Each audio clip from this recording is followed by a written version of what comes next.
Hello, everybody. As always, thank you so much for watching. This is the American Doofus Show. Don't be a doofus. This edition, news, weather, and sports.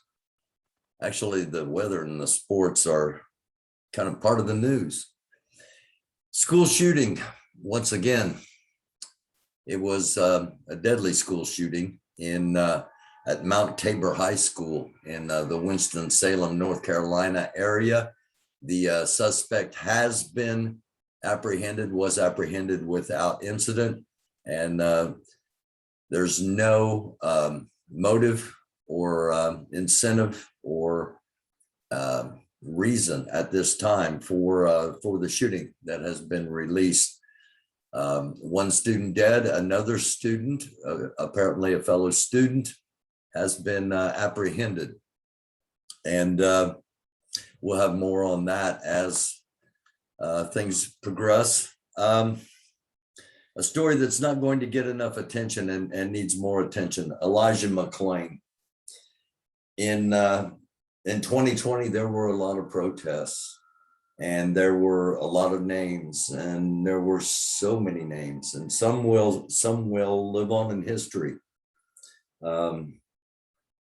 George Floyd, Breonna Taylor. Elijah McClain was a 23-year-old young Black man. He was a massage therapist and a cello player, and from all accounts, a kind soul. That a citizen called the police and said that there was an unarmed person wearing a ski mask that looked sketchy. And this was back in 2019. And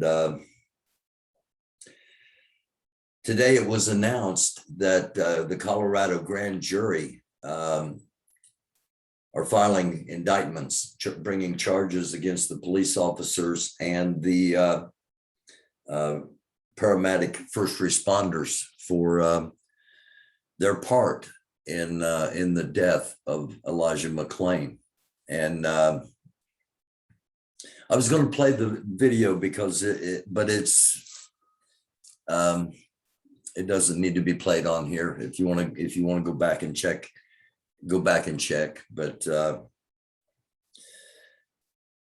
this is one of those names that that might otherwise be forgotten, but for those protests that drew the attention to all those names.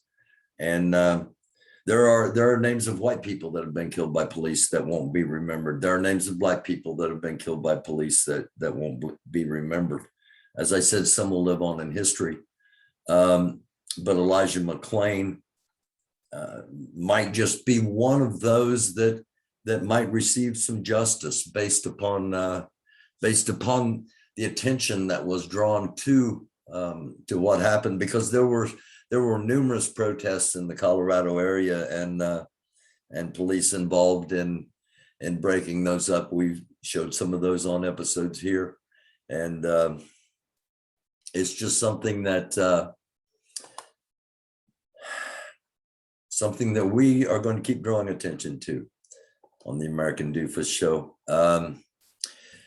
We had an Indianapolis in the Indianapolis area. We had a police action shooting today. Here is a brief report on that, and I mean a very brief report. We don't have a whole lot of information at this time, but here's what's out there. If we're going to provide a brief public safety statement, we will not take questions at this time.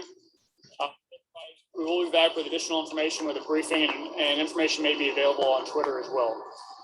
What I can tell you at this point from public safety statement is that IMPD Violent Crimes Unit were tracking a subject who's wanted for at least one warrant and was a suspect in a homicide. That the officers encountered the subject who was armed with a firearm. During the encounter, there was an officer-involved shooting. No officers were injured during this incident. Medics responded to attend to the subject. Subject was determined to be deceased on scene. As you can see, this is a very active crime scene, or a scene. There's roads are blocked. They're expected to be blocked for several hours as we investigate. We don't believe there's any public safety threat to the community at this time. Again, we will be back to provide an additional briefing later on when we have additional confirmed information. You're welcome to send questions to us. From a media perspective, you're welcome to send questions. We will not answer those questions by email or by phone, but we will try to incorporate those in the briefing. Thank you.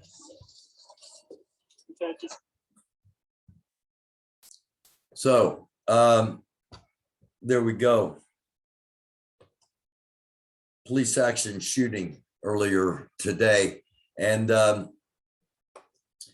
as we talked about on here, Chris and I talked on here about the departure of the United States from Afghanistan and how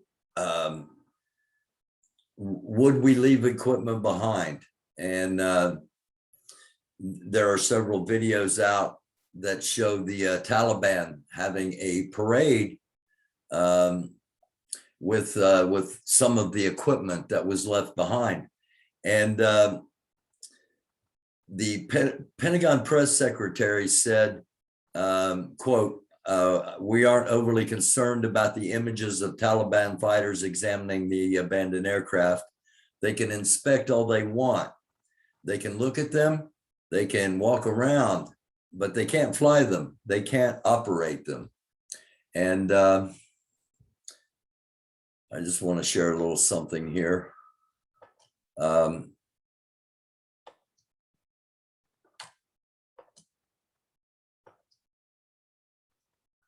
It makes me question.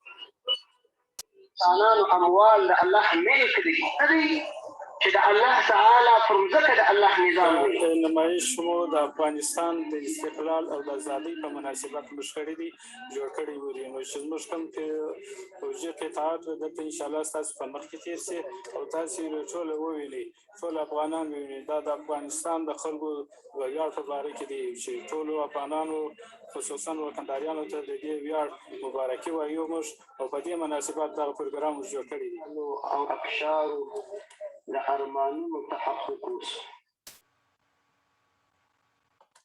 So just again, a little something to think about there. Perhaps we left too much behind in too good of condition. That will be something that will yet to be played out. And tying into the Taliban, I'm going to show you this story because it is a local story from our local media in Indianapolis. This isn't something that I don't know. It may be on mainstream nationally, but white supremacist praise of the Taliban takeover concerns U.S. officials. Okay, this is it is a CNN article. As the United States-backed government in Afghanistan fell to the Taliban, U.S. troops raced to leave the country. White supremacists and anti-government extremists have expressed admiration for what the Taliban accomplished, a worrisome development for U.S. officials who have been grappling with the threat of domestic violent extremism. That praise has also been coupled with a wave of anti-refugee sentiment from far-right groups as the U.S. and others rushed to evacuate tens of thousands of people from Afghanistan by the Biden's administration's August 31st deadline. Several concerning trends have emerged in recent weeks on online platforms commonly used by anti-government. This is what I've been telling you for the past few weeks, have been coming from these sites. White supremacists and other domestic violent extremist groups, including, quote, framing the activities of the Taliban as a success and a model for those who believe in the need for a civil war in the United States. Now, this is the first time I've heard this person use the term civil war. He's the head of the Department of Homeland Security, Office of Intelligence and Analysis, John Cohen. And Cohen said, quote, a conspiracy theory that immigrants in this case were the relocation of Afghans to the US would lead to a loss of control and authority by white Americans. Quote, there are concerns that those narratives may incite violent activities directed at immigrant communities, certain faith communities, or even those who are relocated to the United States. So the threat, some laugh at me for pointing out that the possibility of the far right rising up. And the reason I keep bringing it up is so that somebody might be prepared for it in case it ever were to happen. It's not going away, obviously. Homeland Security, that call was on Friday. Hurricane Ida, as we talked about on here as well, hit New Orleans, hit Louisiana, pummeled the area. We've talked several times on this show about prepping, about being prepared, and at a minimum being prepared for 72 hours without power, without water, without your refrigeration, without communications. And we're seeing it happen in New Orleans, and we're also seeing it happen as the storm makes a hook and tracks towards the east coast of the United States, across the mid-Atlantic, and then eventually up the east coast. And we're going to see more devastation from that massive storm. And it has caused, the only sport I really pay a whole lot of attention to is professional football. And professional football is getting ready to start. Hurricane Ida has left its mark on the season already, as the New Orleans Saints were supposed to host the Green Bay Packers on the opening weekend of the season. That game's been moved to Jacksonville, Florida. Tying football into the weather, a former National Football League MVP, Cam Newton, was released yesterday by the New England Patriots, and a rookie was named starting quarterback. There's speculation that the rookie won the job, Mac Jones. He won the job because of a period where Cam Newton could not be with the team in a critical time, a 5-day period where Cam Newton was banned from being at the site because he had not been vaccinated for COVID. Now, there's already talk around the NFL and around analysts in the league that it's going to be hard for anyone to sign Cam, because now it is known that he's not vaccinated. And the most important element in football, the most important ability in football is availability. You got to be available to play when it's time to play.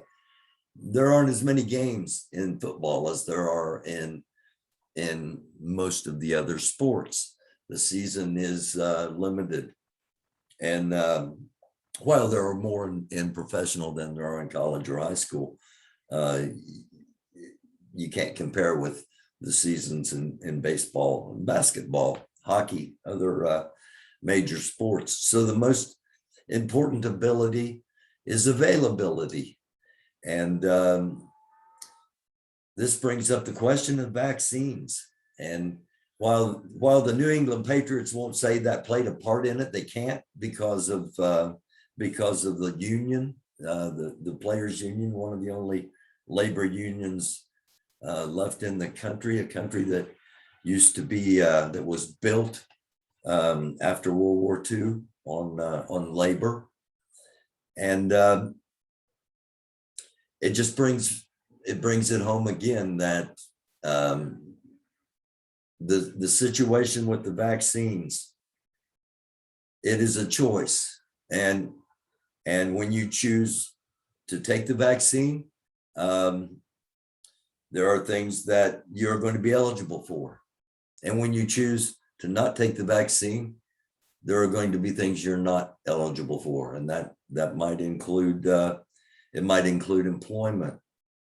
And just think about the possibility. Remember, our government is not based on doing what's great for people. It's based upon doing what's great to make a profit. We are a capitalist society, and nothing wrong with capitalism. Just keep it out of politics and keep it out of faith and keep it where it belongs as a force of the economy.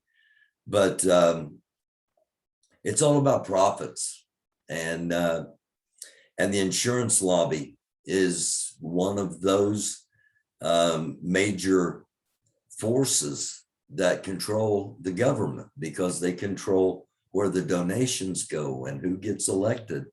And there are just there are few industries that have that sort of power, and the insurance industry is one of them. And quite frankly, they aren't going to want to keep paying for people that aren't vaccinated. And I'm predicting within a month, 4 weeks, it's the 1st of September. So by the 1st of October, at least, you're going to see news stories about insurance lobbyists clamoring for injunction against paying for benefits for those unvaccinated, something along those lines. It sounds far-fetched, especially in a civilized society, but the dollar is still the dominant in our nation, and not the person or the humanity. Will we ever see that change? I don't know, but we're going to keep fighting for it. I love you all. Thank you so very much for watching. It's the American Doofus Show. Just giving you a lot of things to think about tonight. Let me know what you think in the comments. If you like the show, hit that thumbs up button. If you're not a subscriber, please do subscribe and hit the bell to notify when episodes are going to be on. I'm going to be on tomorrow night at 10 p.m. Eastern Standard Time. I'm going to be on live for a half an hour tomorrow night, talking about these things and more. So join me then. And if anything major happens that we need to be talking about, we'll jump on before then. But until then, see you all tomorrow night, 10 p.m. live Eastern Standard Time on the American Doofus Show. Don't be a doofus. I love you all. Peace, blessings. Shalom, salam, namaste. Be well, love one another. Don't be a doofus.